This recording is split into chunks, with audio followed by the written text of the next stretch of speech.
back to another segment of FCC Knows Mental Health. I'm your host, Alexandra Lamont, and these are my co-hosts, Shakira and Maya. And today we'll be touching on topics such as social support and going into what National Friendship Day is. It's going to be celebrated on August 1st. Friendship Day is celebrated on August 1st, 2021. It takes place on the first Sunday in August each year. Friendship is a relationship of mutual affection between two or more people. Friendship is a stronger form of interpersonal bond than an association. Friendship has been studied in academic fields such as sociology, social psychology, anthropology, and philosophy. Various academic theories of friendship have been proposed, including social exchange theory, equity theory, relational dialectics, and attachment styles. A World Happiness Database study found that people with close friendships are happier. Although there are many forms of friendship, some of which may vary from place to place, certain characteristics are present in many types of friendships. Such characteristics include affection, sympathy, empathy, honesty, altruism, mutual understanding, and compassion, enjoyment of each other's company, trust, and the ability to be oneself, express one's feelings, and make mistakes without fear of judgment from the friend. While there is no practical limit on what types of people can form a friendship, friends tend to share common backgrounds, occupations, or interests, and have similar demographics. And speaking of Friendship Day, today our topic of discussion is your social support. And your friends can be a great addition to your social support, especially when it comes to your mental health and your well-being. Thank you for that, Shakira. So basically, social support is defined as the help provided by family, friends, groups, or communities. This help can fulfill emotional, tangible, information, or social needs. So there are many benefits that come with getting social support, and this may include the following: improved physical health, feeling of security, greater resilience to stress, improved mental well-being, improved self-esteem, and greater life satisfaction. And now I'll be handing it over to Maya, who will be going over the different types of social support. So the first type is emotional support, which means help managing emotions such as stress, anger, or depression. This support might include listening to problems or showing empathy. So an example of this would be having friends who can listen to your problems, or just being around to support you if you're going through a difficult moment. Then we have tangible support, so that's help with practical problems such as financial assistance, providing rides to work, or help with childcare. So for this, I think of like family members who can babysit your children if you have work or other things to do. And then informational support, providing information that helps solve a problem or overcome a challenge. This might include advice or information about helpful resources. So this would be going to counseling or watching videos about problems that you have. And then we have social needs, fulfillment of basic social needs such as love, belonging, or connectedness. This helps provide a feeling of security and contentment. So this could be intimate relationships with like your significant others or people who are special in your life that you can get that close bond from. Thank you for that. And now we're going to turn it over to Shakira, who will have some suggestions on ways you can build your social support. Hello. So one way you can build your social support will be by attend to your existing relationships, and that means reaching out to family and friends.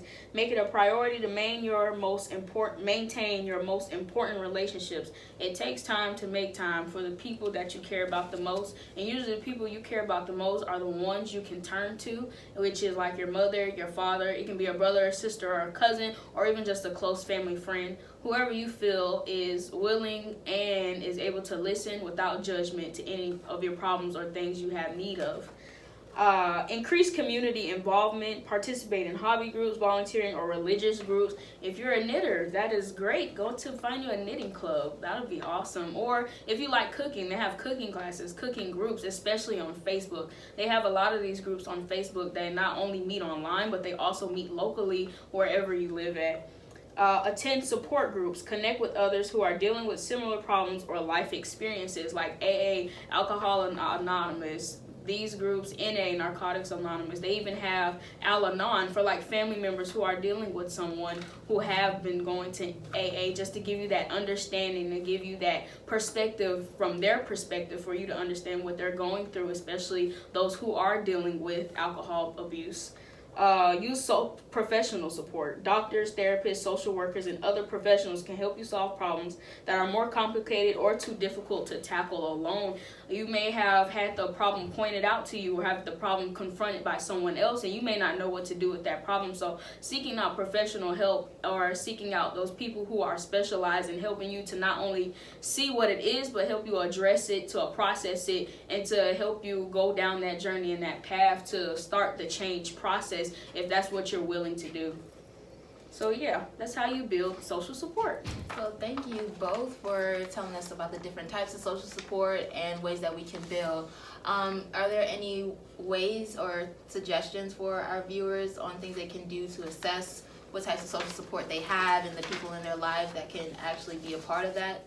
So these are a few questions that you can ask yourself. You can sit down, especially like in your alone time or your quiet time, to really assess the nature of your social supports and whether they're either positive or having a negative impact on your life, and where to go from there. Like the first thing you do, you can list 3 people, groups, or communities that provide you with social support. So in this exercise, you're going to list your top 3, or if you have more than 3, that's even better. You can list these groups down, and as you list these social supports down, then you're going to describe how each of your supports help you or could help you with emotional, tangible, informational, and or social needs. And like Maya was saying before, although you have these 3 different types of social support, you may have different people for each category. Not everyone is going to be able to assist you in every category, but you may even have that one person that's just awesome and they help you in all of these areas, which is even better. So you're going to describe how these social supports help you in each of these 3 categories, and you're going to do those 3 as you did for you listed the 3 social supports you have.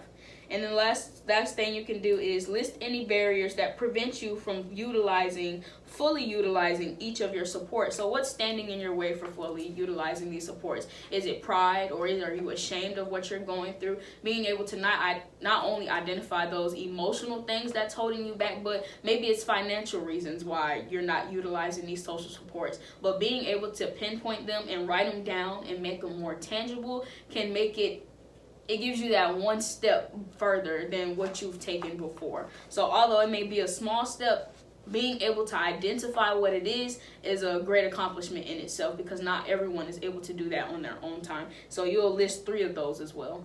I think another barrier that has come forth more recently is distance. With the pandemic and things, social support have become less accessible. Right. You can't travel to see that person, or Right. It's just hard to connect in that way. So just to think about that as well as a potential barrier that you may be facing as well. So is there anything else that our viewers can do?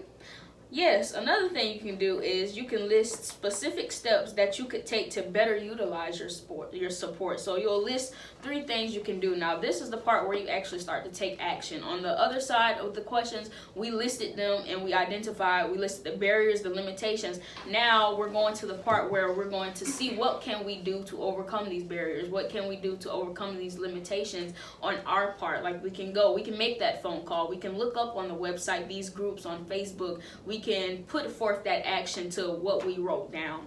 And then you do 3 of those. And then the next one is, how could your supports help you with a current problem? Now, be as detailed as you possibly can in describing, like, okay, I'm having money issues. Okay, how can these social supports help me with these money issues? They can refer you to financial literacy classes. They can aid you in money just in case you may need the help just for the time being. They can help you find jobs that line up with your interests. These social supports can be in lieu of yourself at times where you may not know what to do, but they can have the answer to the problem. So those are the 2 things that you can do to help put action to the other side. Well, thank you so much, Akitra, for sharing that with our viewers. I think that'll become very useful at home, especially with assessing their social support and their needs. Well, I think that is all for today, so we're going to wrap this up. Thank you so much, Akitra and Maya, for coming in today. And we'll see you next time on our next segment of FCC Knows Mental Health.